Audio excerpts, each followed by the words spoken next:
نیک شخص کو کہیں سے سونے کی اینٹ ہاتھ لگ گئی، یعنی اسے اینٹ مل گئی سونے کی. اس سونے کی اینٹ تو کیا ملی کہ اس کا دماغ جو ہے وہ آسمان پر جا پہنچا. وہ ساری رات رقص کرتا رہا اور اپنی آنکھوں میں طرح طرح کے خواب سجاتا رہا. مثلا تصور کی دنیا میں گھومتا، مثلا کہ میں سنگ مرمر کا محل بناؤں گا، یعنی ماربل والا محل بناؤں گا، اس میں سندل کی لکڑی کا کام کرواؤں گا، دوستوں کے لیے ایک خاص کمرہ بنواؤں گا جس کا دروازہ باغ کی طرف کھلے گا،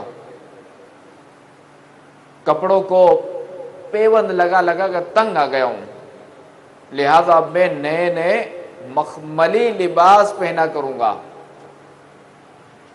اب میں کھردرا کمبل چھوڑ کر کہ اس نے جو میرا جسم چھیل دیا ہے تو میں یہ کمبل چھوڑ کر اب میں ریشمی بستر تیار کرواؤں گا اور چین کی نیند سویا کروں گا. انہی سوچوں میں بیچارہ گم تھا کہ اپنی فجر کی نماز بھی قضا کر بیٹھا.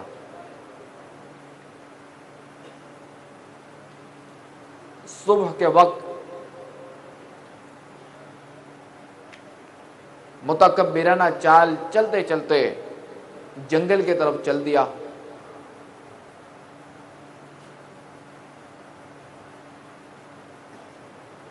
اور اچانک اس کیا دیکھتا ہے کہ ایک قبر کے سرہانے ایک شخص مٹی کی اینٹیں بنا رہا ہے.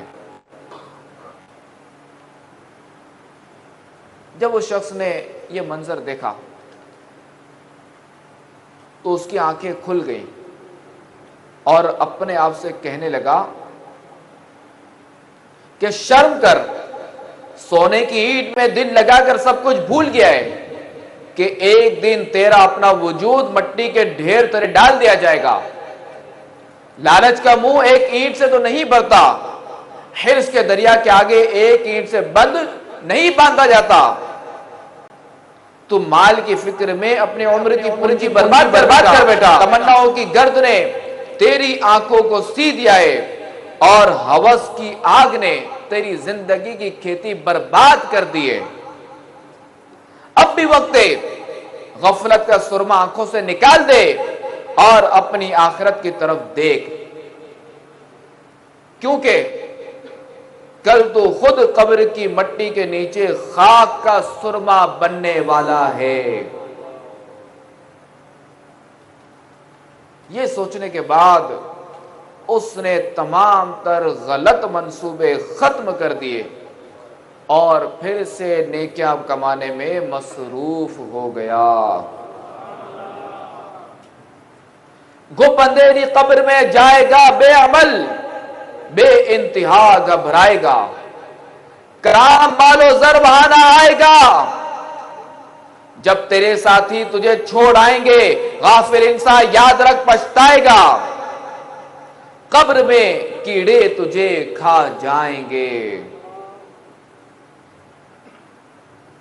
تو میرے میٹھے میٹھے اسلامی بھائیوں اور مدنی چینل کے ناظرین، اس حکایت سے معلوم ہوا کہ ہمیں اپنے اصل مقصد زندگی کو سمجھنا چاہیے کہ بظاہر سونے کی طرح دکھنے والی یہ دنیا سے دل لگا کر اپنے مقصد حیات کو، اپنے زندہ رہنے کے مقصد کو، اپنی زندگی کے مقصد کو فراموش نہیں کرنا چاہیے، اسے نہیں بھولنا چاہیے.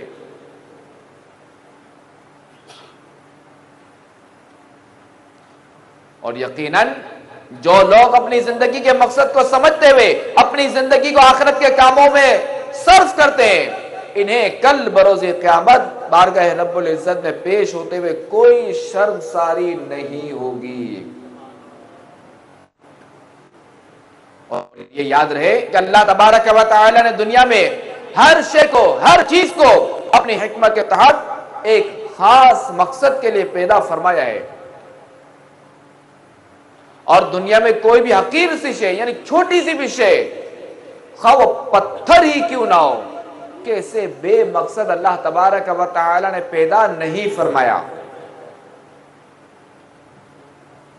تو جب ایک پتھر کو ایک چھوٹی سی شے کو اللہ تبارک و تعالی نے بیکار پیدا نہیں فرمایا تو پھر انسان کو کیوں کر بے مقصد پیدا کر دیا ہوگا.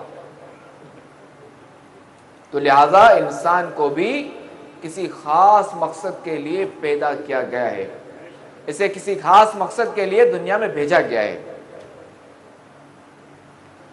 جیسا کہ پارہ 18 سورۃ المؤمنون آیت نمبر 115 میں ارشاد ہوتا ہے افحسبتم انما خلقناکم عبثا وانکم الینا لا ترجعون. ترجمہ کنز ایمان, تو کیا یہ سمجھتے ہو کہ ہم نے تمہیں بیکار بنایا اور تمہیں ہماری طرف پھرنا نہیں؟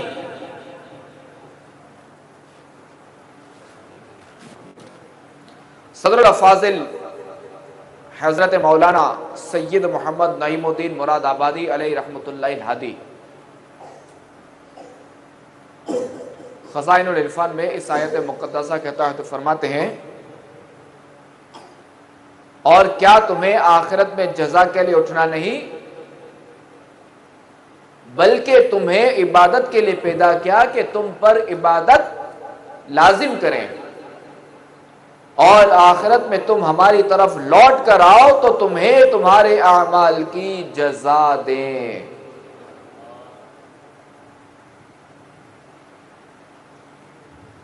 تو میرے میٹھے میٹھے اسلامی بھائیوں اور مدنی چینل کے ناظرین, اس آیت سے یہ بھی معلوم ہوا کہ اللہ تبارک و تعالی نے ہمیں عبادت اور اطاعت کے ذریعے اپنی رضا حاصل کرنے کے لیے زندگی کی انمول نعمت سے نوازا ہے. بس جس شخص کی زندگی میں بندگی نہ ہو بھلا کیا وہ بھی بندہ ہے؟ کیونکہ بے بندگی رضا خدا بندی عز و جل کے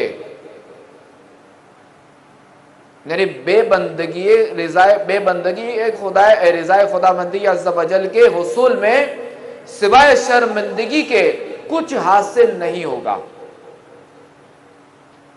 یعنی اللہ تبارک و تعالی کی رضا کے بغیر بندگی گزارنا, اپنی زندگی گزارنا, اس میں کوئی حاصل نہیں, کچھ حاصل نہیں ہوگا.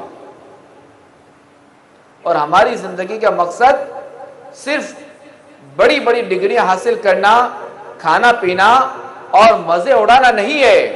ہماری زندگی کا مقصد سوشل میڈیا اور موبائل فون کے غلط استعمال میں وقت برباد کرنا نہیں ہے.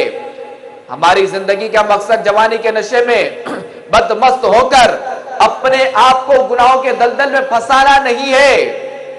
اللہ عز و جل نے ہمیں آخر یہ زندگی کیوں مرحمت فرمائی؟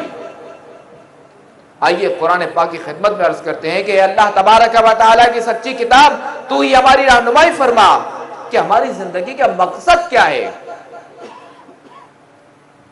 قرآن عظیم سے جواب مل رہا ہے وَمَا خَلَقْتُ الْجِنَّ وَالْإِنسَ إِلَّا لِيَعْبُدُونَ. ترجمہ کنز ایمان, اور میں نے جن اور آدمی اتنے ہی اسی لیے بنائے کہ میری بندگی کریں. یعنی میں نے جنوں اور انسانوں کو صرف دنیا طلب کرنے اور اس طلب میں منہمک ہونے کے لیے پیدا نہیں کیا, بلکہ انہیں اس لیے بنایا ہے تاکہ وہ میری عبادت کریں اور انہیں میری معرفت حاصل ہو.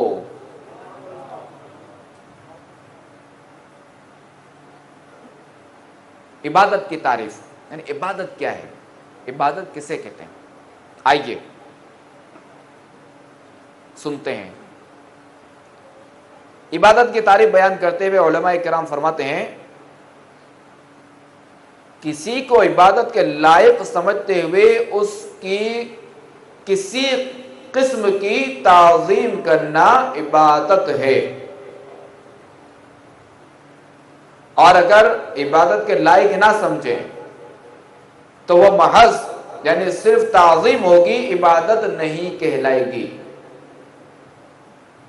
جیسے نماز میں ہاتھ باندھ کر کھڑا ہونا عبادت ہے، لیکن ہاتھ باندھنے کا یہی عمل اگر بارگاہ رسالت میں سنہری جالیوں کی روبرو ہو، یا صلاۃ و سلام پردے میں ہو، یا کسی کی تشریف آوری کے موقع پر ہو، یا تبرکات کی زیارت کرتے ہوئے ہو، یا کسی ولی اللہ کے مزار شریف کے سامنے ہو، یا اپنے پیر، اپنے استاد یا اپنے ماں باپ وغیرہ کے لیے ہو، تو یہ عبادت نہیں، یعنی اب یہ ہاتھ باندھنا عبادت نہیں بلکہ یہ ان کی تعظیم ہے، کیونکہ عبادت کے لائق تو صرف اللہ تبارک و تعالی ہی ہے، اور ہم جو نماز میں ہاتھ باندھتے ہیں تو وہ عبادت کے لیے باندھتے ہیں، تو یہ ہمارا ہاتھ باندھنا عبادت ہے۔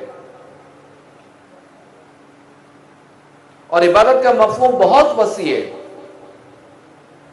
اور یہ رضائے رب الانام یعنی اللہ تبارک و تعالی کی رضا کے لیے کیے جانے والے ہر کام کو محیط ہے، یعنی ہر کام کو گھیرے ہوئے، جیسا کہ فتاوی رضویہ میں کہ عبادت وہ ہے کہ جس کے کرنے پر ثواب دیا جاتا ہے اور وہ ثواب کی نیت پر موقوف ہوتی ہے۔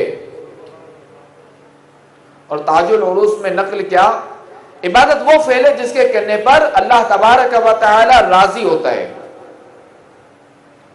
اور مشہور مفسر قرآن حکیم الامت مفتی احمد یار خان علیہ رحمت الحنان کی تحریر کا خلاصہ ہے کہ جو بھی کام اللہ تعالیٰ کو راضی کرنے کے لیے کیا جائے وہ عبادت ہے، یعنی جو بھی کام اللہ کو راضی کرنے کے لیے کیا جائے، اللہ تعالیٰ کی خوشنودی کے لیے کیا جائے، وہ عبادت ہے، اس پر ثواب ہے۔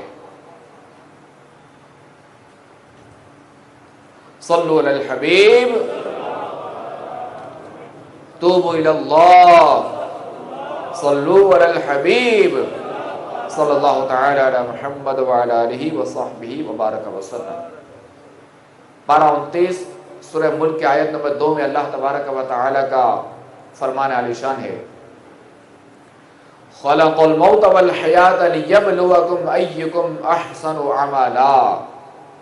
ترجمہ کنز ایمان، موت اور زندگی پیدا کی کہ تمہاری جانچ ہو، دنیاوی زندگی میں تم میں کس کا کام زیادہ اچھا ہے۔ یعنی اس موت و حیات کو اس لیے تخلیق یعنی پیدا کیا گیا تاکہ آزمایا جائے کہ کون زیادہ مطیع یعنی فرما بردار اور مخلص ہے۔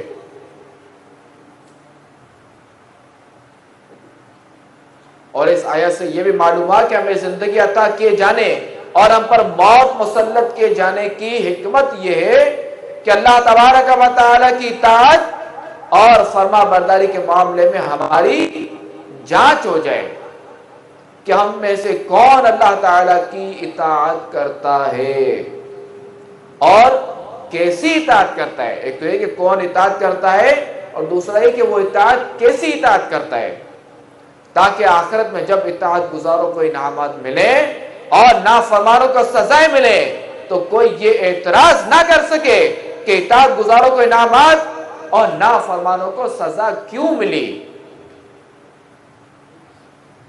تو میرے میٹھے میٹھے اسلامی بھائیوں اور مدنی چینل کے ناظرین، جب یہ بات واضح ہو گئی کہ اللہ تبارک و تعالی نے ہمیں اپنی عبادت کے لیے پیدا کیا ہے، تو اب ہمیں غور کرنا چاہیے، ہمیں سوچنا چاہیے، ہمیں تفکر کرنا چاہیے، ہمیں اپنے حالات کا جائزہ لینا چاہیے کہ کیا ہم اپنے زندگی کے مقصد کو پورا کرتے ہوئے نظر آ رہے ہیں یا نہیں؟ کیا ہم اللہ تعالیٰ کی عبادت اور بندگی میں اپنا وقت صرف کرتے ہیں یا نہیں کرتے؟ کیا ہم اپنے پروردگار عز و جل کے احکامات کی پیروی کرتے ہیں یا نہیں کرتے؟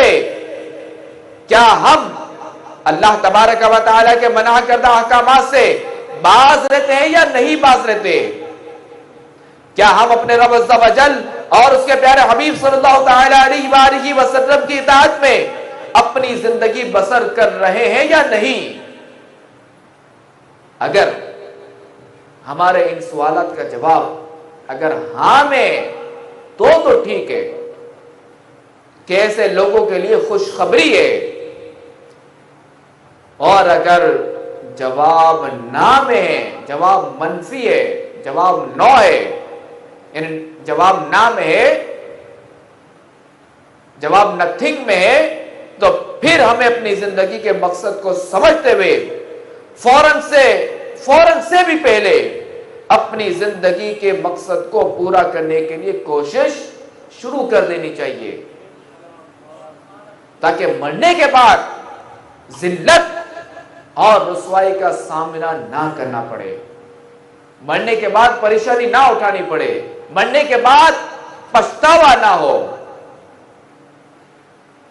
حضرت سیدنا مسلم خولانی رحمت اللہ تعالی علیہ سے مروی ہے کہ رسول اللہ صلی اللہ تعالی علیہ وآلہ وسلم نے ارشاد فرمایا، مجھے یہ وحی نہیں کی گئی کہ مال جمع کروں اور تاجروں میں سے رہوں، لیکن مجھے یہ وحی کی گئی کہ اپنے رب کی تسبیح بولوں اور سجدہ کرنے والوں میں ہو اور اپنے رب کی عبادت کرتے رہو حتیٰ کہ تمہیں موت آ جائے۔ حاکم الامت مفتی احمد یار خان رحمت اللہ تعالی علیہ اس فرمان، میری زندگی کا مقصد تجارت اور مال جمع کرنا نہیں کہ تحت فرماتے ہیں، یعنی میری زندگی کا مقصد تبلیغ نبوت اور اللہ تعالی کی اطاعت ہے۔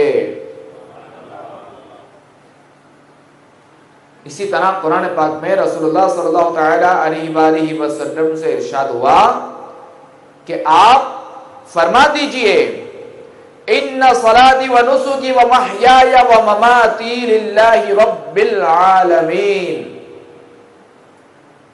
ترجمہ کنز ایمان، ترجمہ قرآن، بے شک میری نماز اور میری قربانیاں اور میرا جینا اور میرا مرنا سب اللہ کے لیے ہے جو سارے جہانوں کا رب ہے۔ تو اس آیت میں حقیقتاً ایک مومن کی زندگی کی عکاسی ہے کہ مسلمان کا جینا، مسلمان کا مرنا اور مسلمان کا عبادت کرنا، مسلمان کا ریاضت کرنا، سب کچھ اللہ تبارک و تعالی کے لیے ہونا چاہیے۔ اور زندگی اللہ تبارک و تعالی کی رضا کے کاموں میں اور جینے کا مقصد اللہ تبارک و تعالی کے دین کی سر بلندی کے لیے ہو۔ یوں ہی مرنا حالت ایمان میں ہو اور ہو سکے تو کلمہ حق بلند کرنے کے لیے ہو۔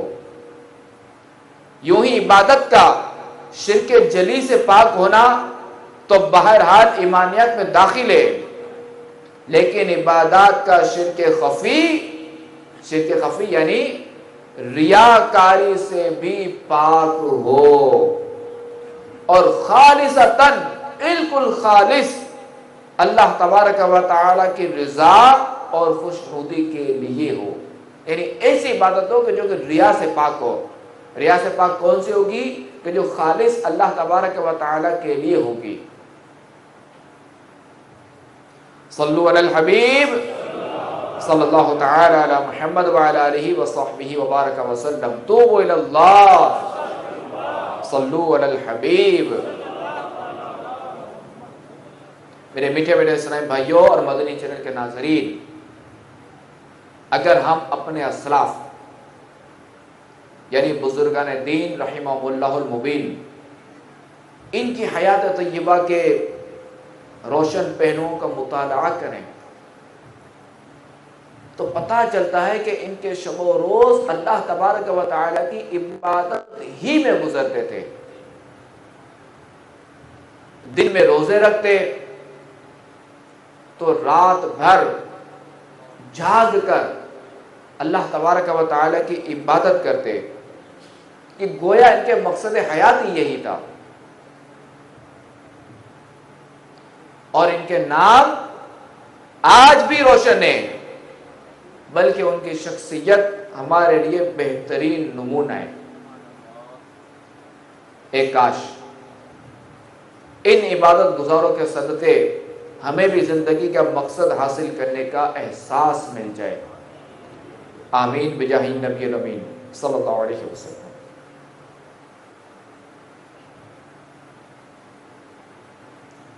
حضرت سیدنا ابو بکر بن عیاش رحمت اللہ تعالی علیہ کے متعلق مروی ہے کہ وہ اپنی حیات مستعار یعنی چند روزہ زندگی کے قیمتی لمحات فضولیات میں برباد کرنے کے بجائے گھر کے بالا خانے یعنی اوپر کی منزل کے کمرے میں 60 سال تک روزانہ دن اور رات میں ایک ایک قرآن کریم پڑھا کرتے۔ جب کمزوری اور ضعف کی وجہ سے بالا خانے پر بار بار اترنا چڑھنا مشکل ہو گیا تو اب آپ رحمت اللہ تعالی علیہ نے اترنا ہی چھوڑ دیا، یہاں تک کہ اپنی آخرت سنوارنے اور اللہ تبارک و تعالی کو راضی کرنے کے لیے عبادت و ریاضت میں اس قدر مشغول ہوئے کہ آپ نے 40 برس تک زمین پر پہلو نہ لگایا، یعنی مسلسل عبادت کے باعث آرام کو ترک فرما دیا۔ اور جب آپ رحمت اللہ تعالی علیہ کا اس جہان فانی سے کوچ کا وقت قریب آیا، یعنی جہان فانی سے جانے کا وقت قریب آیا، تو آپ کے صاحبزادے ابراہیم بن ابو بکر رونے لگے، تو آپ نے ان سے ارشاد فرمایا کیا تمہارے خیال میں اللہ تبارک و تعالی تمہارے باپ کے وہ 40 سال ضائع فرما دے گا جن میں اس نے ہر شب میں ایک قرآن کریم پڑھا ہے؟ امام اعظم ابو حنیفہ رضی اللہ تعالی عنہ 30 سال تک ایک رکعت میں مکمل قرآن پاک پڑھتے رہے، اور آپ نے 40 سال تک عشاء کے وضو سے فجر کی نماز پڑھی۔ حضرت مسعر بن کدام رحمت اللہ تعالی فرماتے ہیں میں نے امام اعظم کو دن میں کبھی بھی بغیر روزے کے نہیں دیکھا اور نہ ہی کبھی رات میں سوتے ہوئے پایا، البتہ ظہر سے قبل آپ کچھ دیر کے لیے آرام فرما لیا کرتے، اور آپ کا ہمیشہ یہی معمول رہا۔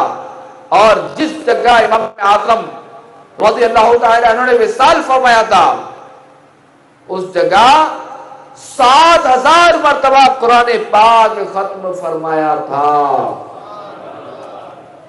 7000 مرتبہ قرآن پاک ختم کیا۔ یہ ہمارے امام اعظم کی شان تھی۔ اللہ ہمیں ان کا صدقہ عطا فرمائے، اللہ ہمیں نیکیوں سے محبت دے، اللہ تعالی ہمیں نیکیوں سے پیار دے دے، اللہ تعالی ہمیں نمازی بنا دے، نوافل ادا کرنے والا بنا دے، قرآن پاک کی تلاوت کرنے والا بنا دے، اللہ تعالی ہمیں کثرت سے درود پاک پڑھنے والا بنا دے۔ عبادت میں گزرے میری زندگانی، عبادت میں گزرے میری زندگانی، کرم ہو کرم یا خدا یا الہی، کرم ہو کرم یا خدا یا الہی۔ آمین بجاہ النبی الامین صلی اللہ علیہ وسلم۔ صلو علی الحبیب، توبوا الی اللہ، صلو علی الحبیب۔ تو میرے میٹھے میٹھے اسلامی بھائیوں اور مدنی چینل کے ناظرین،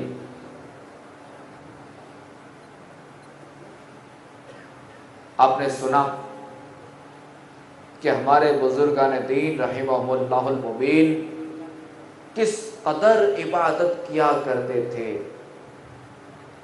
تو لہذا ہمیں بھی اپنے مقصد حیات اور وقت کی اہمیت کو، ٹائم کی اہمیت کو سمجھنا ہوگا، اور خصوصاً جوانی کے پربہار ایام میں جب امنگ پرجوش، عزم و حوصلہ جواں اور اعضاء میں قوت ہوتی ہے، اس وقت کی قدر کرتے ہوئے عبادت اور ریاضت کی عادت بنا لینی چاہیے کہ آج صحت کی نعمت حاصل ہے، اس سے فائدہ اٹھا لینا چاہیے کہ بڑھاپے میں ہمتیں جواب دے جاتی ہیں اور بسا اوقات آدمی بیکار ہو جاتا ہے. بسا اوقات آدمی بیکار ہو کر رہ جاتا ہے، بڑھاپے کی وجہ سے اتنی کمزوری آ جاتی ہے کہ کوئی کام نہیں کر سکتا. تو لہذا جوانی میں عبادت کر لینی چاہیے. شہزادہ اعلیٰ حضرت مفتی اعظم ہند رحمۃ اللہ تعالی علیہ کیا فرماتے ہیں؟ ریاضت کے یہی دن ہے، بڑھاپے میں کہاں ہمت، جو کچھ کرنا ہے اب کر لو، ابھی نوری جواں تم ہو. تو میرے میٹھے میٹھے اسلام بھائیوں اور مدنی چینل کے ناظرین، اگر ہم اپنے گرد و پیش کے اگر ہم ماحول پر نظر دوڑائیں تو ہمیں معلوم ہوگا کہ ہمارے معاشرے میں مسلمانوں میں بالخصوص نوجوانوں کی اکثریت ایسی ہے کہ جو اپنی زندگی کا حقیقی مقصد بھولے بیٹھی ہے اور بڑی بے دردی اور بے فکری سے اپنا قیمتی وقت برباد کرنے میں مصروف ہے. اور فی زمانہ موبائل فون، انٹرنیٹ اور ٹی وی کا غلط استعمال وقت کے ضائع کرنے کے اسباب میں نمایاں ہے. یعنی ان کے ذریعے وقت بہت برباد ہوتا ہے. اب جیسے موبائل فون کو لیتے ہیں، اگر یوں دیکھا جائے تو موبائل فون جدید ٹیکنالوجی کا ایک حصہ ہے اور اب یہ وقت کی ضرورت ہے، اور یہ موبائل فون رابطے کا اہم ذریعہ بھی ہے، اور اس کے ذریعے ہم چند سیکنڈز میں دنیا کے کسی بھی حصے میں فوری طور پر رابطہ کر سکتے ہیں. اب یہ موبائل فون جہاں ہمارے لیے مفید بھی ہے، جہاں ہمارے لیے اس کے فوائد بھی ہیں، یہ مفید ہے ہمارے لیے، تو وہیں اس کا غلط استعمال بہت سے نقصانات کا باعث بھی ہے. یعنی اس کے غلط استعمال کرنے سے ہمیں بہت سے نقصانات بھی اٹھانے پڑتے ہیں کہ یہ چھوٹا سا ایک آلہ ہے، مگر ہماری نوجوان نسل اس کے ذریعے بربادی کے گہرے گڑھے میں گرتی جا رہی ہے.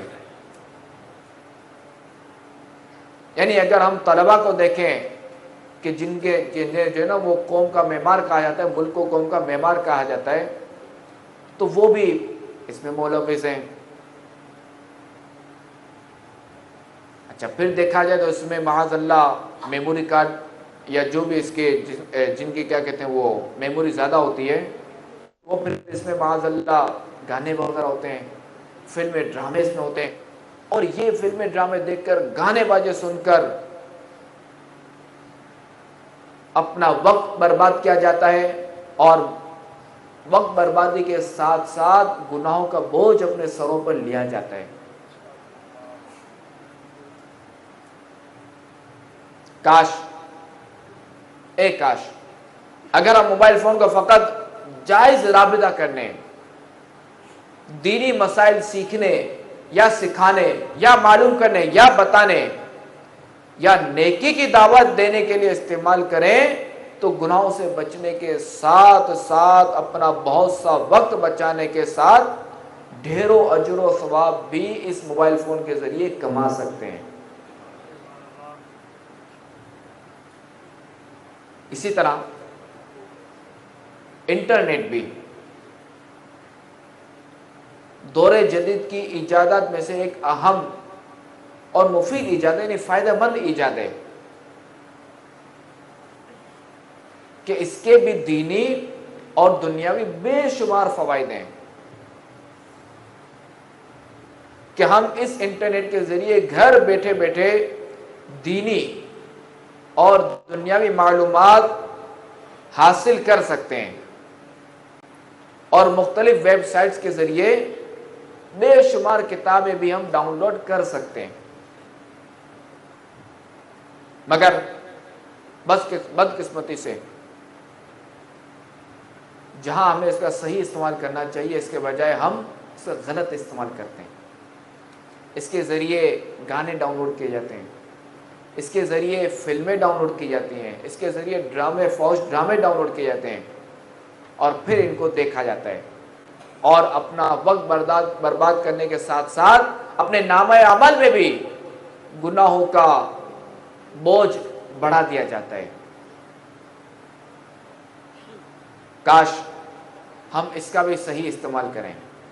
اپنی اولاد کو اگر ہم یہ نیٹ کی سہولت اگر ہم فراہم کریں تو ہم نظر بھی ایسی رکھیں اور اس کو ہم ذہن بھی دیں کہ وہ اس کا صحیح استعمال کریں۔ جیسے کہا جاتا ہے نا کہ لقمہ سونے کا دو اور نظر شیر والی ہو۔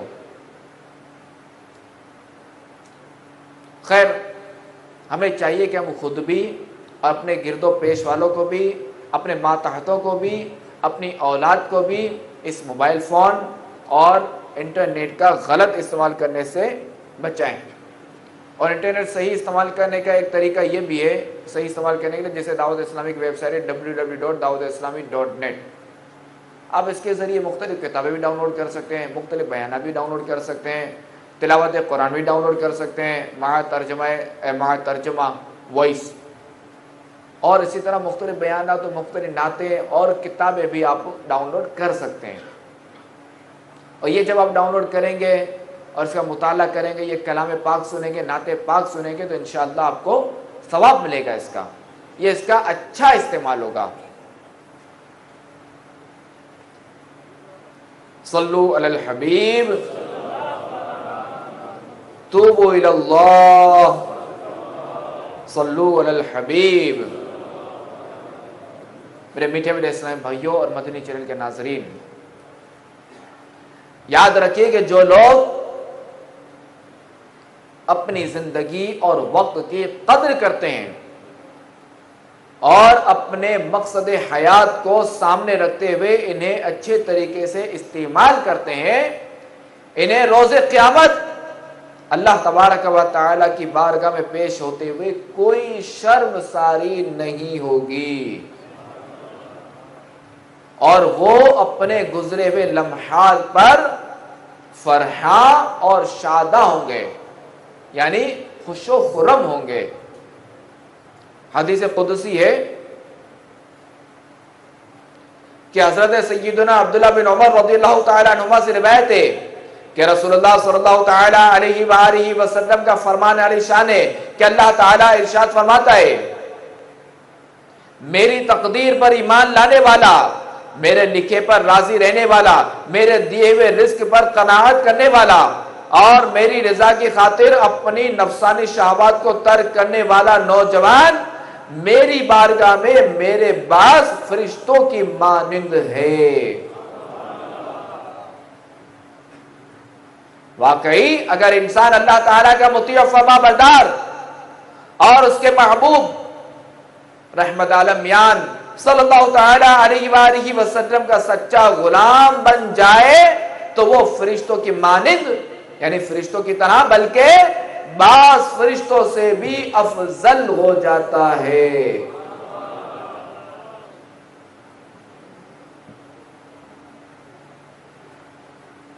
حضرت سیدنا عبداللہ بن مسعود رضی اللہ تعالیٰ عنہ سے مروی ہے کہ رسول اللہ صلی اللہ تعالیٰ علیہ وآلہ وسلم نے فرمایا، اللہ تعالیٰ اپنی مخلوق میں اس خوب اور نوجوان کو سب سے زیادہ پسند فرماتا ہے کہ جس نے اپنی جوانی اور حسن و جمال کو اللہ تعالیٰ کی عبادت میں صرف کر دیا ہو۔ اللہ تعالیٰ فرشتوں کے سامنے ایسے بندے پر فخر کرتا اور ارشاد فرماتا ہے، یہ میرا حقیقی بندہ ہے۔ تو میرے میٹھے میٹھے اسلامی بھائیوں اور مدنی چینل کے ناظرین، بیان کردہ روایات اطاعت شعاروں کے لیے اپنے دامن میں کثیر برکات اور کثیر عنایات سموئے ہوئے ہیں کہ جو سعادت مند اپنی عمر جوان خدائے حنان و منان عز و جل کی رضا والے کاموں اور اس کی بندگی میں گزارے، ناجائز امنگوں اور بری خواہشات سے اپنے دامن کو بچائے رکھے، اس کے لیے اللہ تبارک و تعالی کی بارگاہ سے مقام عزت، مقام عظمت اور درجہ محبوبیت پانے کی امید و نوید ہے۔ کیونکہ جوانی میں نفس کو لگام دینا مشکل ہوتا ہے، اسی وجہ سے عبادت شباب یعنی جوانی کی عبادت کو زیادہ فضیلت حاصل ہے۔ جیسا کہ مفتی احمد یار خان نعیمی رحمت اللہ تعالی علیہ تحریر فرماتے ہیں کہ جوانی میں گناہوں سے بچے اور رب تبارک و تعالی کو یاد رکھے، چونکہ جوانی میں اعضاء قوی اور نفس گناہوں کی طرف زیادہ مائل ہوتا ہے، اس لیے اس زمانے کی عبادت بڑھاپے کی عبادت سے افضل ہے۔ حضرت سیدنا عبداللہ بن عمر رضی اللہ تعالی عنہ سے مروی ہے کہ رسول اللہ صلی اللہ تعالی علیہ وآلہ وسلم کا فرمان باعظمت ہے، اللہ تبارک و تعالی ایسے شخص سے محبت فرماتا ہے جس نے اپنی زبانی کو اطاعت خدا بندی عز و جل کے لیے وقف کر دیا ہو۔ اور کتنے خوش بخت ہیں وہ نوجوان کہ جنہیں اللہ تبارک و تعالی کی بارگاہ میں محبوبیت کا شرف حاصل ہو جائے، جن کی جوانی اللہ تعالیٰ کی اطاعت میں گزری، باوجود قدرت کے، جن کا دامن نفس کی چالوں اور شیطان کے جالوں میں نہ الجھا اور جن پر خوف خدا کا غلبہ رہا، ان خوش نصیبوں کے لیے ذکر کردہ روایت مبارکہ مژدائے جاں فضا ہے، اور ایسا نوجوان معاشرے میں بھی مقام و مرتبے اور عزت و عظمت کا حامل ہے۔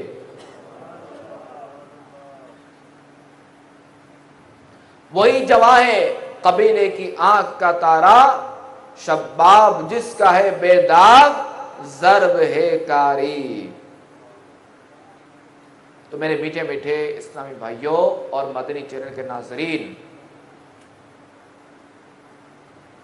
آپ اپنی دنیا، اپنی آخرت کو بہتر اور زندگی کے لمحات کو قیمتی بنانے کے لیے دعوت اسلامی کے مدنی ماحول سے وابستہ ہو کر اللہ تبارک و تعالی کی عبادت پر کمر بستہ ہو جائیے کہ بہترین زندگی کا راز اللہ تبارک و تعالی کی عبادت اور اطاعت میں پوشیدہ ہے۔ کہ مفتی احمد یار خان نعیمی رحمت اللہ علیہ فرماتے ہیں کہ زندگی ہر شخص کی گزرتی ہے، بہترین زندگی وہ ہے جو رب تبارک و تعالی کے لیے وقف ہو جائے۔ اللہ تبارک و تعالی نے ایسے ہی لوگوں کے لیے صدقات کا خصوصی حکم دیا جو اپنی زندگی اللہ کے لیے وقف کر چکے۔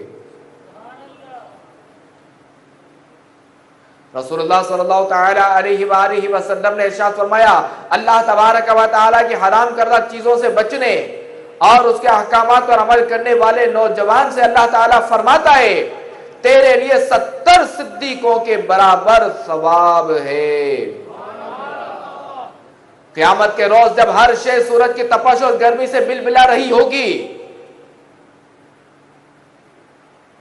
تو اللہ تبارک و تعالی اپنے جن بندوں سے خوش ہو کر انہیں اپنے سایہ عرش میں جگہ عطا فرمائے گا۔ ان میں وہ خوش قسمت لوگ بھی ہوں گے جنہوں نے اپنی جوانی برباد نہ کی ہوگی۔ چنانچہ مروی ہے کہ قیامت کے دن جن خوش نصیبوں کو اللہ تبارک و تعالی اپنے عرش کے سائے میں جگہ عطا فرمائے گا، ان میں وہ شخص بھی ہوگا جس نے اپنی جوانی اللہ تبارک و تعالی کی عبادت میں گزاری ہوگی۔ اللہ تعالی اسے اپنے عرش کے نیچے جگہ دے گا۔ میرے میٹھے بیٹے اسلام بھائی اور مدنی چینل کے ناظرین، ذرا وہ منظر لائیے، یہ قیامت کا 50,000 سالہ دن ہوگا۔ سورج 1.25 میل کے فاصلے پر رہ کر آگ برسا رہا ہوگا، تانبے کی داغتی ہوئی زمین ہوگی، اور ایسے میں وہ شخص کس قدر خوش نصیب ہوگا کہ جسے اللہ تبارک و تعالی اپنے عرش کے سائے میں جگہ عطا فرمائے۔ آج اگر کسی کو دھوپ میں، جلتی دھوپ میں اگر درخت کا سایہ مل جائے تو وہ کس قدر سکون اور اطمینان محسوس کرتا ہے اور اسے کتنی خوشی ہوتی ہے، یہ ہر سمجھدار بخوبی سمجھ سکتا ہے۔ اسے کتنی خوشی ہوتی ہے، کتنا سکون ملتا ہے خالی دھوپ میں، جلتی دھوپ میں کچھ دیر کے لیے اگر اس کو سایہ مل جائے۔ تو لہذا ہمیں اس محشر کی تپتی دھوپ والے دن اللہ تبارک و تعالی کے عرش کا سایہ حاصل کرنے کے لیے اپنے وقت کی قدر و منزلت کو سمجھتے ہوئے اللہ عز و جل اور اس کے رسول صلی اللہ تعالی علیہ وآلہ وسلم کی اطاعت و فرما برداری میں گزارنا ہوگا۔ اور یقیناً زندگی بے حد مختصر ہے، جو وقت مل گیا سو مل گیا، آئندہ وقت ملنے کی امید دھوکہ ہے۔ کہ کیا معلوم کہ آئندہ لمحے ہم موت کی آغوش میں ہو۔ جلیل القدر تابعی حضرت سیدنا عمرو بن میمون رضی اللہ تعالی عنہ سے روایت ہے کہ رسول اللہ صلی اللہ تعالی علیہ وآلہ وسلم نے ایک شخص کو نصیحت کرتے ہوئے ارشاد فرمایا، 5 چیزوں کو 5 سے پہلے غنیمت جانو، بڑھاپے سے پہلے جوانی کو، بیماری سے پہلے تندرستی کو، فقیری سے پہلے امیری کو، مصروفیت سے پہلے فرصت کو، اور موت سے پہلے زندگی کو۔ مفتی احمد یار خان نعیمی رحمت اللہ تعالی علیہ کا ان کی تحریر کردہ کلام کا خلاصہ ہے کہ جوانی کھیل کود میں گنوا کر بڑھاپے میں جبکہ اعضاء بیکار ہو جائیں، کثرت عبادت کی خواہش کرنا بے وقوفی ہے۔ جو کرنا ہے جوانی میں کر لو کہ جوان صالح کا بہت بڑا درجہ ہے۔ لہذا صحت، جوانی، مالداری اور زندگی کو رائے گا یعنی ضائع نہ جانے دو، اس میں نیک اعمال کر لو کہ یہ نعمتیں بار بار نہیں ملتی۔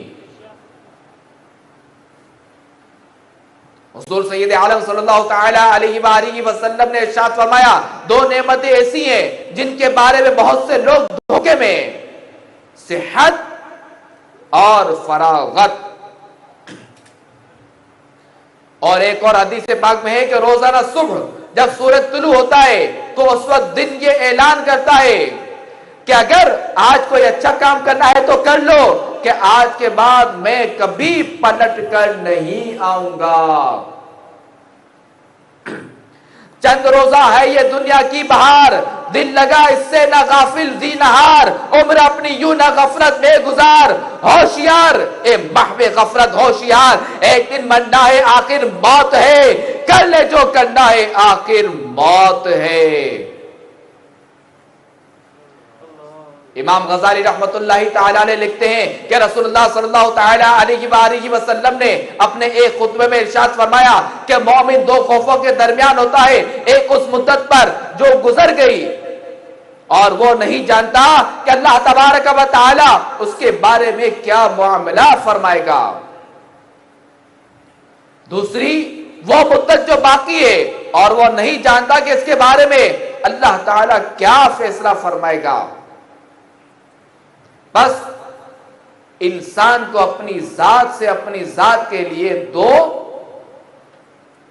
بس انسان کو اپنی ذات سے اپنی ذات کے لیے، اپنی دنیا سے اپنی آخرت کے لیے، اپنی زندگی سے موت کے لیے اور اپنی جوانی سے بڑھاپے کے لیے زاد راہ تیار کرنا چاہیے،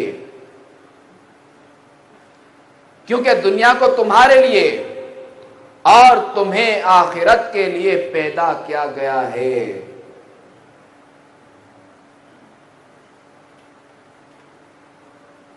اس ذات کی قسم جس کے قبضہ قدرت میں میری جان ہے، موت کے بعد معافی مانگنے کی کوئی جگہ نہیں اور دنیا کے بعد جنت یا دوزخ کے علاوہ کوئی گھر نہیں۔ توبوا الی اللہ، صلو علی الحبیب۔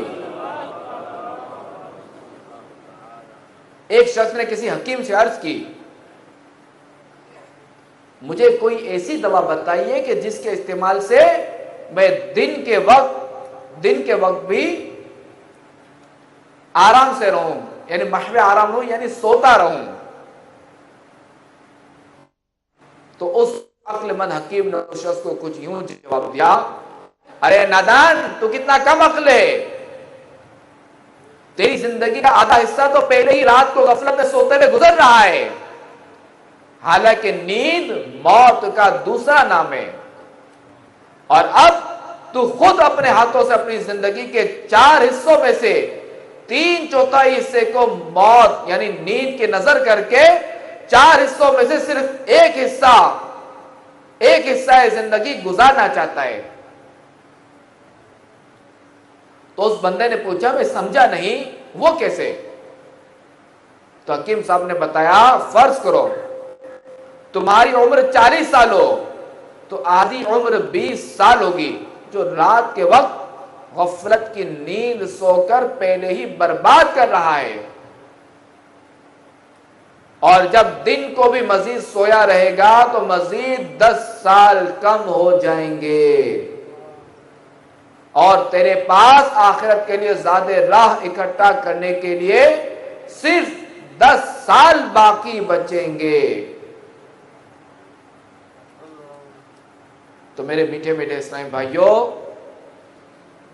اور مدنی چینل کے ناظرین، سنا آپ نے کہ اس عقل مند شخص نے زیادہ سونے کی آرزو رکھنے والے شخص کی کیسے اچھے انداز میں اصلاح فرمائی اور اسے فکر آخرت کا کیسا مدنی ذہن دینے کی کوشش کی، اور مذکورہ نادان شخص کی طرح ہم بھی اپنی زندگی کے قیمتی لمحات کو رضائے رب الانام کے حصول میں گزارنے کے بجائے غفلت میں یا گناہوں میں گزار دیتے ہیں۔ اللہ تعالی ہمیں اپنے شب و روز اپنی عبادت میں گزارنے کی توفیق عطا فرمائے۔ حضرت سیدنا امام حسن بصری رحمت اللہ تعالی علیہ فرمایا کرتے تھے کہ اے ابن آدم، تو مختلف مرحلوں کا مجموعہ ہے، جب بھی تیرے پاس سے دن یا رات گزرتے ہیں تو تیرا ایک مرحلہ ختم ہو جاتا ہے، اور جب تیرے تمام مراحل ختم ہو جائیں گے تو تو اپنی منزل یعنی جنت یا دوزخ تک پہنچ جائے گا۔ یقیناً سمجھدار وہی ہے جو آخرت کی خاطر دنیا کو، بڑھاپے سے پہلے جوانی کو اور موت سے پہلے زندگی کو کام میں لائے۔ کیونکہ زندگی کا ہر سانس ایک نفیس جوہر ہے جس کا بدل کوئی چیز نہیں. بس اللہ تعالی ہمیں اس کی قدر عطا فرمائے. حضرت سیدنا حسن بصری رحمت اللہ تعالی علیہ فرماتے ہیں جلدی کرو جلدی کرو، تمہاری زندگی کیا ہے؟ یہی سانس تو ہے کہ اگر رک جائیں تو تمہارے ان اعمال کا سلسلہ بھی منقطع ہو جائے جن سے تم اللہ تبارک و تعالی کا قرب حاصل کرتے ہو. اللہ تعالیٰ اس شخص پر رحم فرمائے جس نے اپنا جائزہ لیا اور اپنے گناہوں پر چند آنسو بہائے. یہ کہنے کے بعد آپ رحمت اللہ تعالی علیہ نے پارہ 16 سورہ مریم کی آیت نمبر 84 تلاوت فرمائی. انما نعد لهم عدا، ترجمہ کنز ایمان، ہم تو ان کی گنتی پوری کرتے ہیں. حجت الاسلام امام محمد غزالی رحمت اللہ تعالی علیہ فرماتے ہیں کہ یہاں گنتی سے سانسوں کی گنتی مراد ہے. یہ سانس کی مالا اب بس ٹوٹنے والی ہے. غفلت سے مگر دل کیوں بیدار نہیں ہوتا؟ تو میرے میٹھے میٹھے اسلام بھائیوں اور مدنی چینل کے ناظرین، زندگی کے ایام چند گھنٹوں سے اور گھنٹے لمحوں سے عبارت ہیں. زندگی کا ہر سانس انمول ہی رہے. کاش ایک ایک سانس کی ہمیں قدر نصیب ہو جائے کہ کہیں کوئی سانس بھی بے فائدہ نہ گزرے،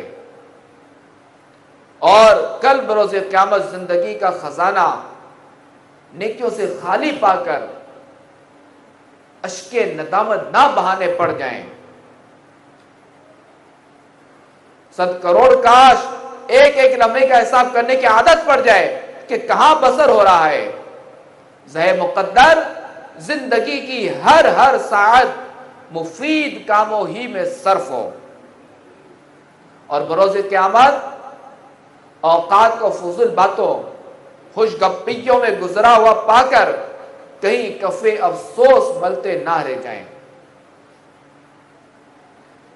امیر المومنین حضرت مولا کائنات علی المرتضیٰ رضی اللہ تعالیٰ عنہ فرماتے ہیں یہ ایام تمہاری زندگی کے صفحات ہیں، ان کو اچھے اعمال سے زینت بخشو.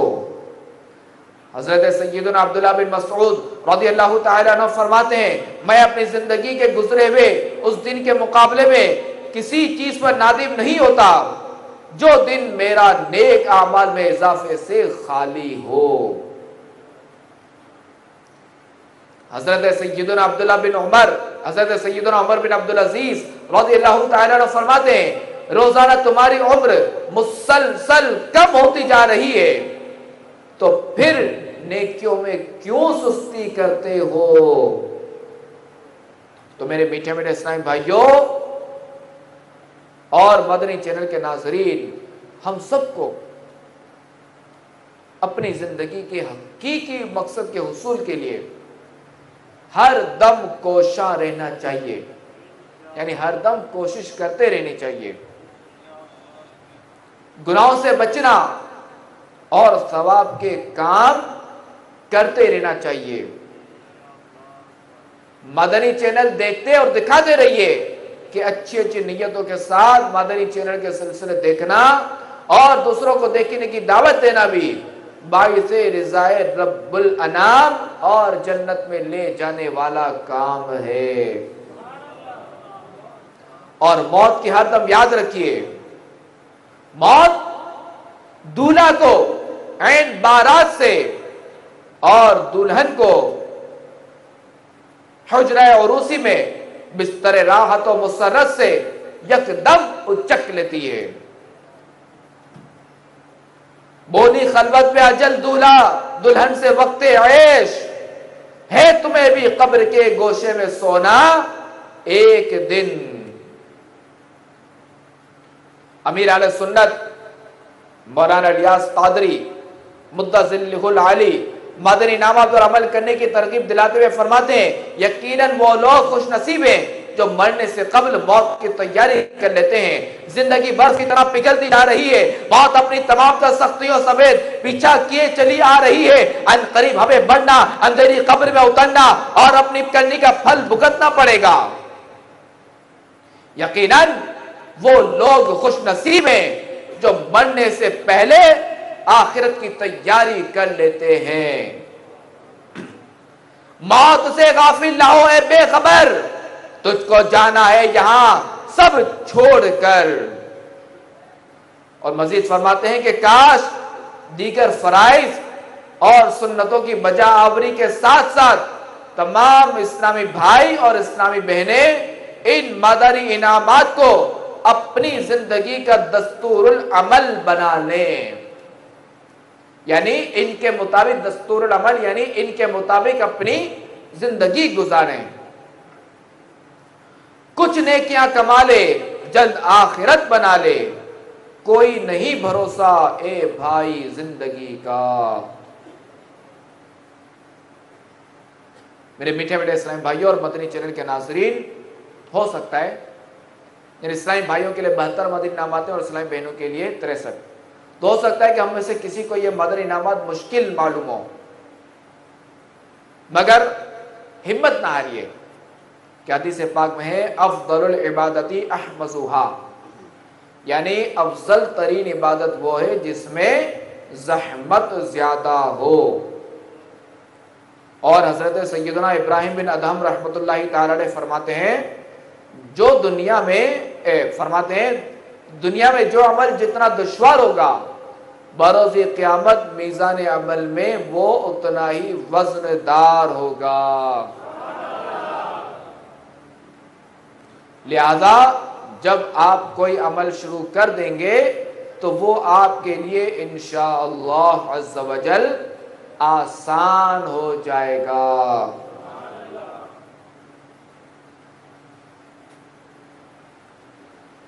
اور اس کا ہو سکتا ہے کہ کئی لوگوں کو تجربہ بھی ہو, کیونکہ انسان جو ہے نا یہ بہت جلد مانوس بھی ہو جاتا ہے. جب ہم کسی نئی جگہ پر جاتے ہیں, نئے مکان میں جاتے ہیں, یا ہم سفر کر کے کسی جگہ پہنچتے ہیں تو وہ جگہ ہمیں شروع میں بہت اجنبی لگتی ہے, ہم پریشان ہوتے ہیں, مگر پھر ہم اس کے عادی بن جاتے ہیں. اسی طرح سخت سردی میں جب وضو کرنے کے لیے بیٹھتے ہیں تو سردی سے دانت بجتے ہیں, مگر پھر ہمت کر کے جب وضو شروع کر دیتے ہیں تو ابتداء یعنی شروع میں تو ٹھنڈک محسوس ہوتی ہے, مگر پھر بتدریج کم ہوتی جاتی ہے. آپ نے نوٹ کیا ہوگا؟ تو ہر مشکل کام کا یہی اصول ہے. مثلا کسی کو کوئی مہلک بیماری لگ جائے تو وہ بے چین ہو جاتا ہے, مگر پھر رفتہ رفتہ جب وہ عادی ہو جاتا ہے تو قوت برداشت بھی پیدا ہو جاتی ہے. جیسے کسی کو اگر کوئی چوٹ لگتی ہے تو شروع میں تو بڑا درد ہوتا ہے, مگر آہستہ آہستہ وہ اس درد کا عادی ہو جاتا ہے. تو خیر مادری انعامات اپنائیے, شروع میں اگرچہ کہ مشکل لگیں مگر آپ اس کے مطابق اپنی زندگی گزاریے. شروع میں تو مشکل لگے گی مگر پھر آہستہ آہستہ انشاءاللہ آسانی ہو جائے گی.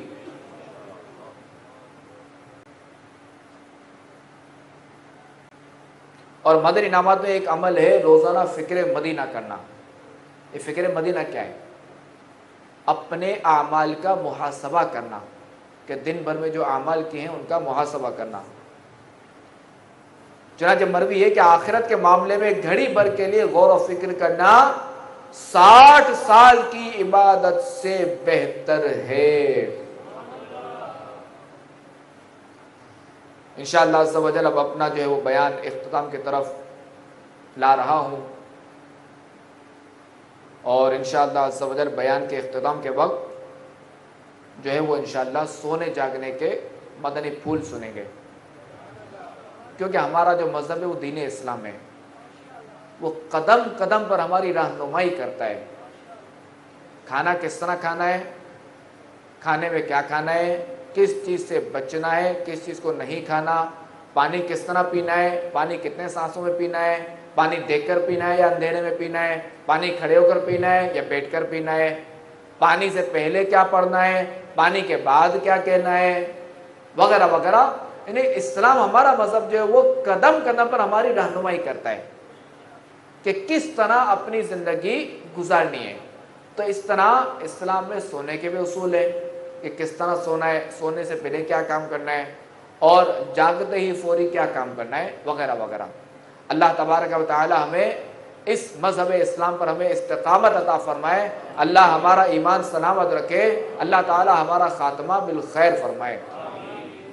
تو میرے میٹھے میٹھے اسلام بھائیوں اور مدنی چینل کے ناظرین، اس مدنی ماحول سے اگر ہم وابستہ رہنا چاہتے ہیں، اگر ہم ایمان پر استقامت کا ذہن بنانا چاہتے ہیں، اس مذہب اسلام کے اصول و ضوابط، اس مذہب اسلام پر عمل کرنا چاہتے ہیں، یعنی ہم باعمل مسلمان ہو جائیں، سنتوں کے عامل بن جائیں، سنتوں پر عمل کرنے والے بن جائیں، اپنی زندگی سنتوں کے مطابق گزارنے والے بن جائیں، اگر ہم یہ چاہتے ہیں تو آپ دعوت اسلامی کے اس مدنی ماحول سے عملاً وابستہ ہو جائیں. آپ اس دعوت اسلامی کے مدنی ماحول سے وابستہ ہو جائیں. اگر آپ قرآن پاک کی تلاوت کرنا چاہتے ہیں، قرآن پاک کی تلاوت کرنے کا ذہن چاہتے ہیں، اس کا شوق چاہتے ہیں، تو آپ دعوت اسلامی کے مدنی ماحول سے وابستہ ہو جائیں.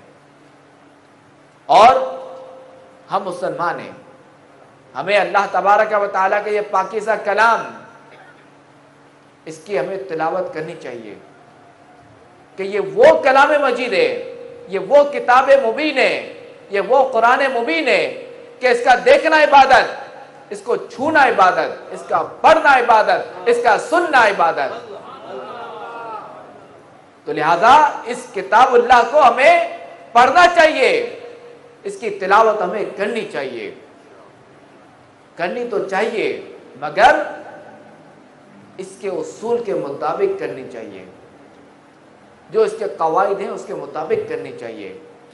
یعنی تلاوت کرنے والے کے مخارج درست ہونے چاہیے کہ جس طرح یہ قرآن پاک نازل ہوا ہے اس طرح ہمیں اس کی تلاوت کرنی چاہیے، کہ اسی طرح اس کی تلاوت کرنا فرض ہے. ورنہ اگر کوئی اسے ہٹ کر کرتا ہے، غلط تلاوت کرتا ہے، تو اب وہ گناہ گار ہے. اور یہ وہ کتاب اللہ ہے، یہ وہ کتاب ہے کہ تورات شریف، زبور شریف، انجیل مقدس، یہ صرف انبیاء کرام علیہ السلام ہی کو یاد ہوا کرتی تھی، جبکہ قرآن کریم کا یہ معجزہ ہے کہ مسلمانوں کا بچہ بچہ اسے یاد کر لیتا ہے. اب دیکھیں ہمارا بچہ بچہ تو یاد کر لے، اگر ہم اتنے بڑے ہو کر بھی اسے دیکھ کر صحیح طرح نہ پڑھ پائیں تو کیسے افسوس کی بات ہے. تو میرے میٹھے میٹھے اسلامی بھائیو، آئیے، شعبان المعظم کا مہینہ ہے، آقا کا مبارک مہینہ ہے، رمضان کی آمد ہے. آئیے شعبان میں بھی اور رمضان میں بھی تلاوت قرآن کرنے کا اہتمام کیجیے. کہ ہمارے امام اعظم ابو حنیفہ رضی اللہ تعالیٰ عنہ، ان کی شان دیکھیے کہ جس جگہ ان کا انتقال ہوا وہاں انہوں نے 7,000 قرآن پاک ختم کیے تھے. اور ہم میں سے کئی لوگ ایسے ہوں گے کہ جنہوں نے ایک بار بھی قرآن پاک ختم نہیں کیا ہوگا. تو میٹھے میٹھے اسلامی بھائیوں، قرآن پاک کی تلاوت کیجیے اور اپنے دل کا زنگ دور کیجیے، اپنی زندگی خوشگوار گزاریے. اور اگر آپ اس کی تلاوت درست کرنا چاہتے ہیں، یعنی درست مخارج کے ساتھ قرآن پاک پڑھنا چاہتے ہیں، تو آپ دعوت اسلامی کو اپنی خدمت کا موقع دیجیے کہ الحمدللہ عز و جل یہ وہ مدنی ماحول ہے کہ جو قدم قدم پر رہنمائی بھی کرتا ہے. تو یہ مدنی ماحول ہمیں قرآن پاک کی تلاوت کرنے کا ذہن بھی دیتا ہے، اور جن کو قرآن پاک درست پڑھنا نہیں آتا یہ ان کی مدد بھی کرتا ہے. مدد کس طرح کرتا ہے؟ اس طرح کہ چونکہ دعوت اسلامی کے تحت جو ہے وہ مدرسۃ المدینہ بالغان کا اہتمام ہوتا ہے. اب چونکہ کئی اسلامی وزارے کے جو بڑے لوگ ہیں، جن کی عمریں بڑی ہو چکی، ان کو شیطان وسوسہ دے گا کہ یار یعنی یہ تو بندے کا ذہن بنا کہ یار مجھے قرآن پاک کی تلاوت کرنی چاہیے، مگر اب شیطان وسوسہ دے گا کہ یار تجھے تو قرآن پڑھنے نہیں آتا، اب عمر بھی گزر چکی، اب کیسے سیکھوں، کہاں جاؤں پڑھنے، کہ چونکہ تو بچے جاتے ہیں امام صاحب کے پاس، مسجد کے امام صاحب کے پاس قرآن پاک پڑھنے، تو واقعی مدنی منی تو جاتے ہیں اور ان کو جانا چاہیے قرآن پاک پڑھنے کے لیے، درست مخارج کے ساتھ سیکھنا چاہیے۔ الحمدللہ عز و جل دعوت اسلامی کے تحت جو ہے وہ مدرسۃ المدینہ بالغان کا بھی اہتمام ہوتا ہے، کہ جن میں بڑے حضرات کو، بالغان حضرات کو درست مخارج کے ساتھ قرآن پاک پڑھنا سکھایا جاتا ہے، اور اس کا دورانیہ فقط 40 منٹ سے، اور اس مدرسۃ المدینہ بالغان میں قرآن پاک پڑھنا تو سکھایا جاتا ہے، ساتھ ساتھ نماز کی درستی بھی کروائی جاتی ہے، نماز کا عملی تجربہ یعنی نماز کا پریکٹیکل بھی کروایا جاتا ہے، سنتیں اور آداب بھی سکھائے جاتے ہیں، اور مختلف دعائیں بھی یاد کرائی جاتی ہیں۔ تو الحمدللہ عز و جل یہ آپ کے ملک یونان میں بھی مدرسۃ المدینہ بالغان کی ترکیب ہوتی ہے۔ تو کون کون اسلامی بھائی جو نیت کرتے ہیں کہ آپ انشاءاللہ عز و جل ہم مدرسۃ المدینہ بالغان میں داخلہ لیں گے، جو نیت کرتے ہیں وہ ہاتھ اٹھائیں، ماشاءاللہ۔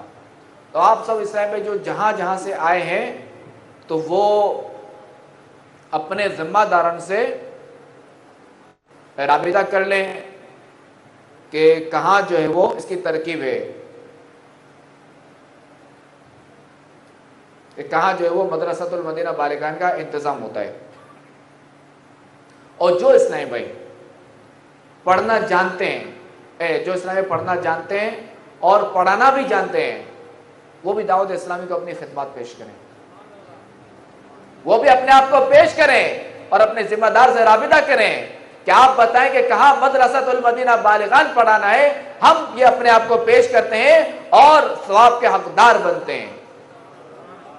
کہ رسول اللہ صلی اللہ تعالی علیہ وآلہ وسلم کا فرمان ہے، خیرکم من تعلم القرآن وعلمہ، یعنی تم میں سے بہتر وہ ہے جس نے قرآن کی تعلیم حاصل کی اور دوسروں کو اس کی تعلیم دی۔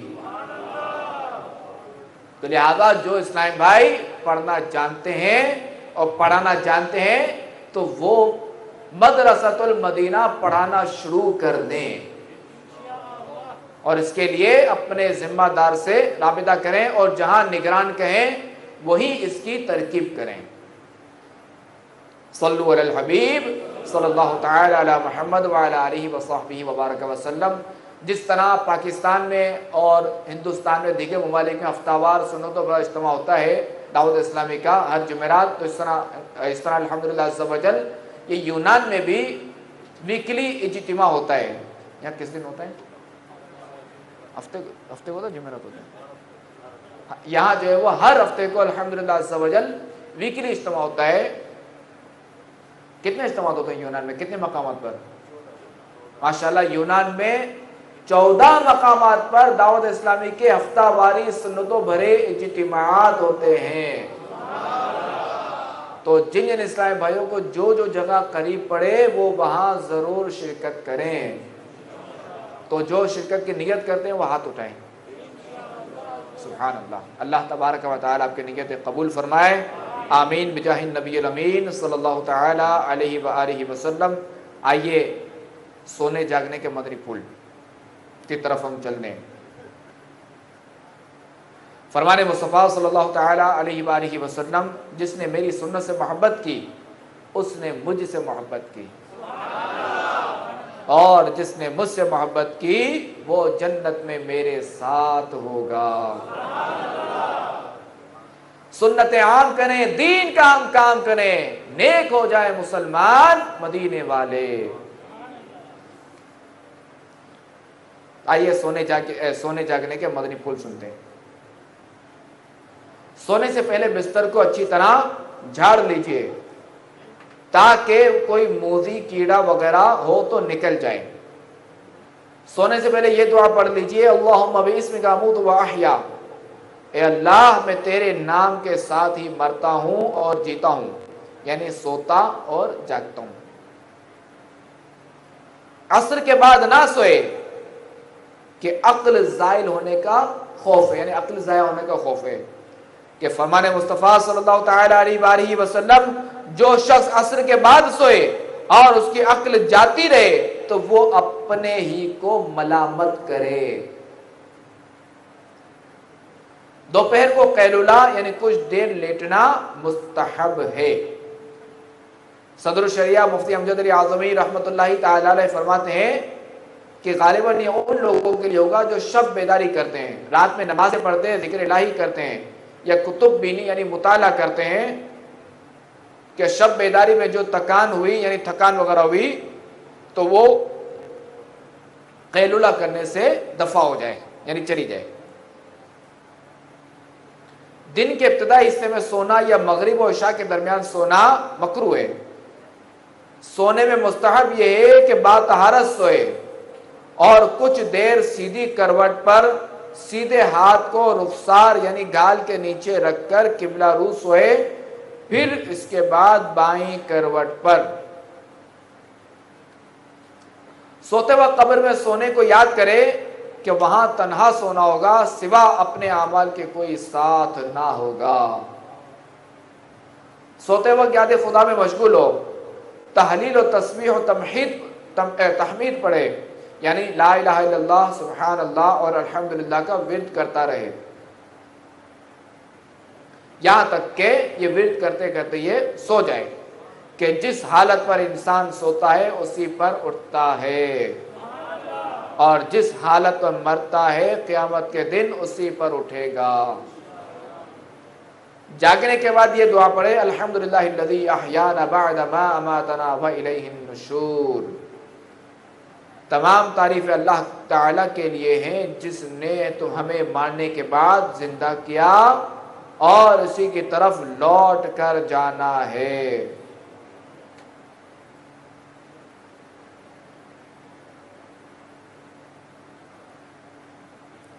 صلو علی الحبیب توبوا الی اللہ۔ جاگنے کے وقت پکا ارادہ کرے کہ پرہیزگاری اور تقوی کروں گا، کسی کو ستاؤں گا نہیں۔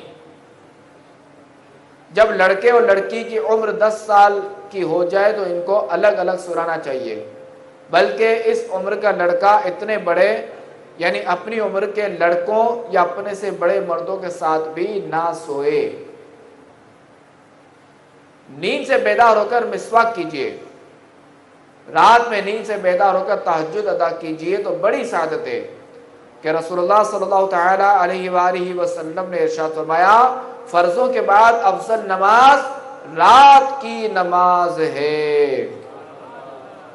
اللہ تبارک و تعالی سے دعا ہے کہ اللہ تعالی ہمیں اپنی زندگی سنتوں کے مطابق گزارنے کی توفیق عطا فرمائے، آمین بجاہ النبی الامین صلی اللہ تعالی علیہ وآلہ وسلم۔ صلو علی الحبیب صلی اللہ علیہ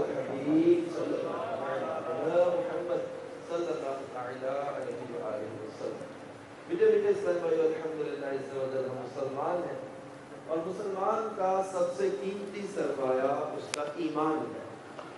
ایمان کی حفاظت کا ایک بہترین ذریعہ کسی پیر کامل کے ہاتھ میں ہاتھ دے دینا چاہیے، جیسا کہ ہمارے شہنشاہ بغداد حضور غوث پاک سیدنا شیخ عبد القادر جیلانی رحمۃ اللہ تعالی علیہ فرماتے ہیں کہ میرا کوئی بھی مرید بغیر توبہ کیے نہیں مرے گا۔ مزید فرمانے کو کیا ہے کہ وہ اس وقت تک جنت کی طرف قدم نہیں بڑھاؤں گا جب تک اپنے ایک ایک مرید کو داخل جنت نہ کروا دوں۔ سبحان اللہ۔ میٹھے میٹھے اسلامی بھائیوں، جو آج یونان کے اس علاقے رنتی میں ہونے والے سنت و اجتماع میں جمع ہیں، اس حال میں ہیں، صاف ہال میں موجود ہیں، ان سب ناظرین جو مدنی چینل کے لنک سے میں یہ مدنی مشورہ ان کو پیش کروں گا کہ کیونکہ ہمارے شیخ طریقت امیر اہل سنت بانی دعوت اسلامی حضرت علامہ مولانا ابو ہلال محمد الیاس عطار قادری رضوی دعوت برکات العالیہ سلسلہ عالیہ قادریہ میں بیعت کرواتے ہیں، اور آج یونان میں ہمارے لیے سعادت بڑی یہ ہے کہ امیر اہل سنت کے شہزادے جنہیں امیر اہل سنت نے اپنی خلافت بھی عطا کی ہے، اپنا جانشین بھی مقرر فرمایا ہے۔ حضرت علامہ مولانا الحاج ابو سعید عبید رضا طاہری المدنی ہمارے درمیان موجود ہیں، اور الحمدللہ عز و جل ان کو امیر اہل سنت نے چونکہ بیعت کی اجازت بھی دی ہے، اور یہ بیعت سے پہلے توبہ بھی کروا لیتے ہیں، اور توبہ کرنے والے کے بارے میں حدیث پاک میں فرمایا تائب من الذنب کمن لا ذنب لہ، یعنی گناہ سے توبہ کرنے والا ایسا ہے جیسے اس نے گناہ کیا ہی نہیں۔ سبحان اللہ۔ اور میرے وہ حاضرین اور مدنی چل کے ناظرین جو پہلے سے کسی پیر صاحب کے بیعت ہیں، مرید ہیں، تو وہ چاہیں تو بیعت سے برکت حاصل کر لیں کہ وہ اپنے پیر صاحب کے ہی مرید رہیں گے، اور اس کے ساتھ ساتھ غوث پاک کے سلسلے کا فیض بھی جاری ہو جائے گا۔ میں جانشین امیر اہل سنت شہزادہ عطار کی بات میں عرض کرتا ہوں کہ ہمیں گناہوں سے توبہ بھی کروا دیں اور امیر اہل سنت کے ذریعے غوث پاک کا مرید بھی بنا دیں۔ بسم اللہ الرحمن الرحیم، الصلاۃ والسلام علیک یا رسول اللہ وعلی آلک واصحابک یا حبیب اللہ، لا الہ الا اللہ محمد رسول اللہ صلی اللہ تعالی علیہ وآلہ وسلم۔ توبہ کرتا ہوں میں اپنے تمام پچھلے گناہوں سے، اور وعدہ کرتا ہوں میں کہ آئندہ شریعت پر چلوں گا، بد مذہبوں اور برے لوگوں کی صحبت سے بچتا رہوں گا، نماز روزے کی پابندی کرتا رہوں گا، ماں باپ کی نافرمانی، جھوٹ، غیبت، چغلی، وعدہ خلافی، گالی گلوچ، فلمیں، ڈرامے، گانے باجے وغیرہ وغیرہ گناہوں سے بچتا رہوں گا۔ اے اللہ میری اس توبہ کو قبول فرما اور مجھے میرے باتوں پر ثابت قدم رکھ۔ مرید ہوتا ہوں میں خاندان عالی شان قادریہ رضویہ میں نے اپنا ہاتھ آپ کے ذریعے سے امیر اہل سنت کے ہاتھ میں دیا، امیر اہل سنت کے ذریعے سرکار بغداد حضور غوث پاک رضی اللہ تعالی عنہ کے ہاتھ میں دیا۔ اے اللہ مجھے جناب غوث اعظم کے مریدوں میں قبول فرما، اور کل قیامت میں غوث پاک کے غلاموں میں اٹھا۔ الصلاۃ والسلام علیک یا نبی اللہ وعلی آلک واصحابک یا نور اللہ۔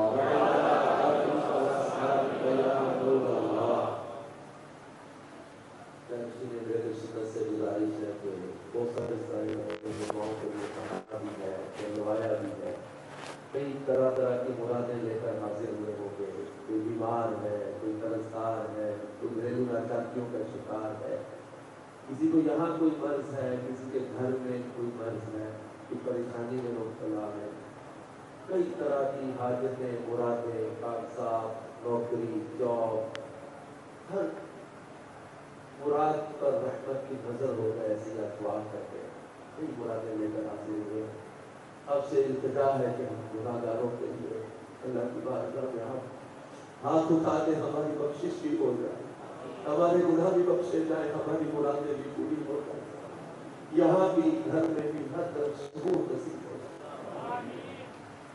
الحمدللہ رب العالمین والصلاة والسلام علی سید المرسلین جزا اللہ عنا سیدنا و مولانا محمدا ما هو اہلہ. اللهم ربنا آتنا في الدنيا حسنة وفي الآخرة حسنة وقنا عذاب النار. اللهم ربنا زدنا علما وألحقنا بالصالحين. اللهم بارك لنا في رجب وشعبان وبلغنا رمضان. اللهم ارزقني شهادة في سبيلك واجعل موتي في بلد حبيبك صلی اللہ تعالی علیہ وآلہ وسلم. اے مالک مولا عز و جل, ہمارا یہاں جمع ہونا اپنی بارگاہ میں قبول فرما. اے مولا عز و جل, ہم نیک بننا چاہتے ہیں. اے اللہ, ہم نیکیاں کرنا چاہتے ہیں. اے اللہ, ہم گناہوں سے بچنا چاہتے ہیں, مگر افسوس کہ نفس و شیطان آڑے آتے ہیں. اے اللہ, نفس و شیطان کے شرور سے بچا. اے اللہ, ہمیں نیک بنا دے, ہمیں پرہیزگار بنا دے, ہمیں متقی بنا, ہمیں اپنا فرما بردار بندہ بنا, ہمیں اپنا پسندیدہ بندہ بنا. اے اللہ, ہمیں گناہوں سے بچا لے. اے اللہ, ہمیں گناہوں سے بچا لے. اے اللہ, ہمیں گناہوں سے نفرت دے دے. اے اللہ, ہمیں نیکیوں سے پیار دے دے, ہمیں نیکیوں سے الفت دے دے, ہمیں نیکیوں سے محبت دے دے. اے اللہ, ہمیں گناہوں سے نفرت دے دے. اے اللہ, ہمیں نیکیاں کرنے اور نیکی کی دعوت دینے والا بنا دے. اے اللہ, ہمیں گناہوں سے بچنے اور دوسروں کو بچانے والا بنا دے. اے اللہ, ہمارا ظاہر و باطن اچھا کر دے. اے اللہ, ہمیں لمحہ بھر بھی جہنم میں داخل نہ فرمانا. اے اللہ, ہمارا ایمان سلامت رکھ, ہمارا خاتمہ بالخیر فرما. اے اللہ, ہمیں زوال نعمت سے بچا. اے اللہ, ہمیں قبر کی وحشت سے بچا, ہمیں قبر کی تنگی سے بچا. اے اللہ, ہماری قبر میں جنتی بچھونا بچھ جائے. اے اللہ, ہمارا کفن جنتی کفن سے بدل جائے. اے اللہ, ہمیں قبر کی گھبراہٹ سے بچا. اے اللہ, ہماری قبر جنت کے باغوں میں سے باغ بنا. اے اللہ, ہمیں نمازی بنا دے. اے اللہ, ہمیں 5 وقت نماز پڑھنے والا بنا دے. اے اللہ, ہمیں نمازی بنا. اے اللہ, ہمیں سنتوں کا عامل بنا. اے اللہ, ہمیں سنتوں کا پیکر بنا. اے اللہ, ہمیں سنتوں کا مخلص مبلغ بنا. اے اللہ,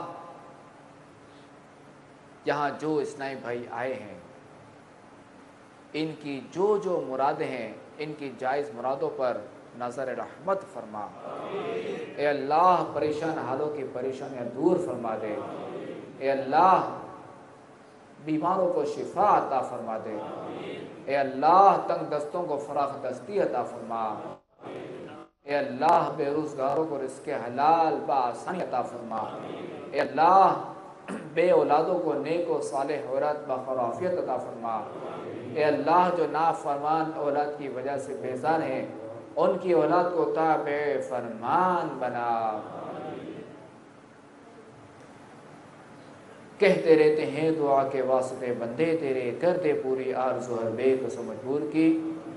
ایمان پہ دے موت مدینے کی گلی میں. ایمان پہ دے موت مدینے کی گلی میں.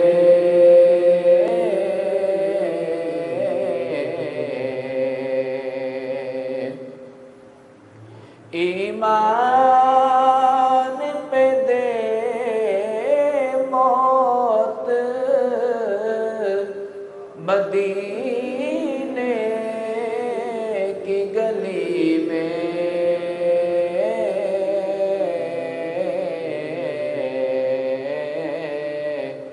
مدفن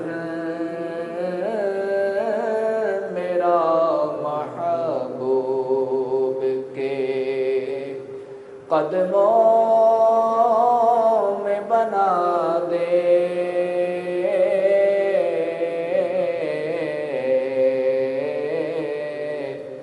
مدفن میرا محبوب کے قدموں میں بنا دے،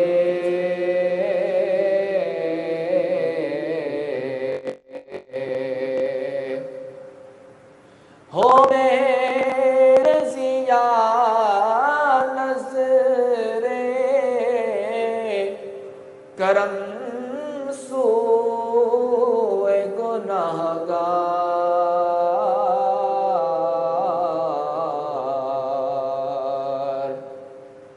ہو میرے ضیا نظر کرم سوئے گناہگار،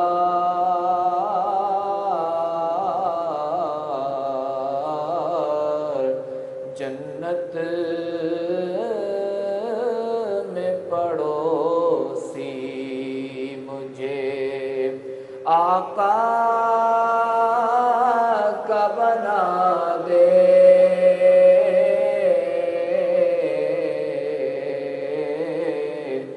جنت میں پڑوسی مجھے آقا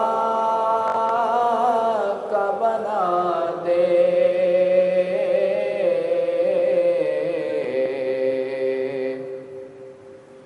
دیتا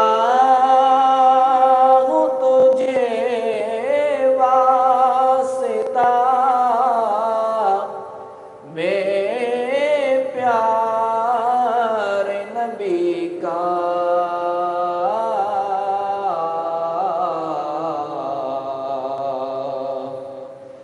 دیتا ہوں تجھے واسطہ میرے پیارے نبی کا،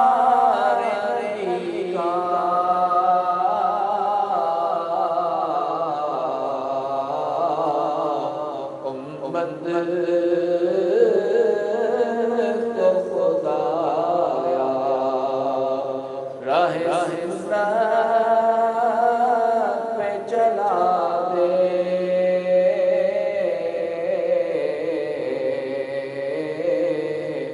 امت کو خدایا رہے سنت پہ چلا دے،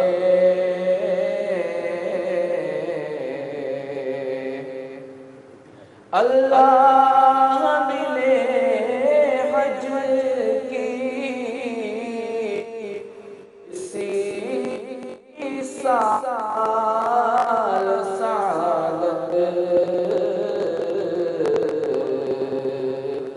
اللہ ملے حج کی ہر ایک سال سعادت،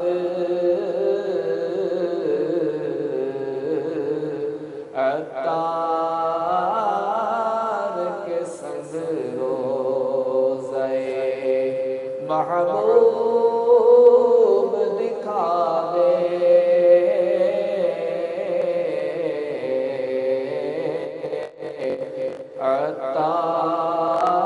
عطار کے سنگ روزے محبوب دکھا دے،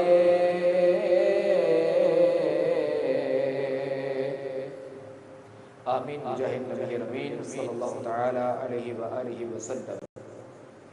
ان اللہ وملائکتہ یصلون علی النبی یا ایہا الذین آمنوا صلوا علیہ وسلموا تسلیما، صلی اللہ علی النبی الأمی وآلہ صلی اللہ علیہ وسلم۔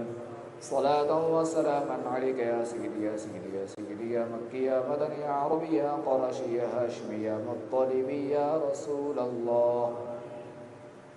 سبحان ربك رب العزة عما يصفون وسلام على المرسلين والحمد لله رب العالمين. بحق لا إله إلا الله محمد رسول الله صلی اللہ تعالی علیہ وآلہ وسلم. ابھی صلاۃ السلام ہوگا، کوئی پڑھیں گے آگے ملاقات کے لیے پڑھیں گے، صلاۃ السلام پڑھیں گے، پھر اس کے بعد نماز عشاء ادا کی جائے گی اور نماز کے بعد جانے جینے میرے رسول سے ملاقات بھی ہوگی. ٹھیک ہے، نماز کے بعد ایک آپ کو انتہائی اہم اعلان بھی کرنا ہے، خوشخبری بھی سنانی ہے. نماز کے بعد خوشخبری آپ کو سنائیں گے.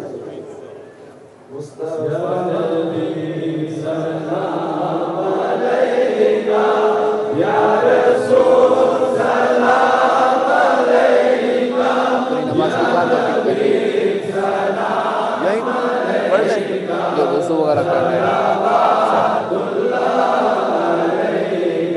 پھر آپ کو نکال دیں. ہاں نکل جائیں اسلام کے اینڈ پہ آپ نکل جائیں. میں دوران السلام نہ نکل جاؤں. اسلام ہمارا لائیو چل رہا ہے. کیا ہوا؟ آپ کی زیارت کے ہاں عرض نہیں ہے. تھوڑا سا پڑھ دیں، تھوڑا سا پڑھ دیں.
وسلام على المرسلين والحمد لله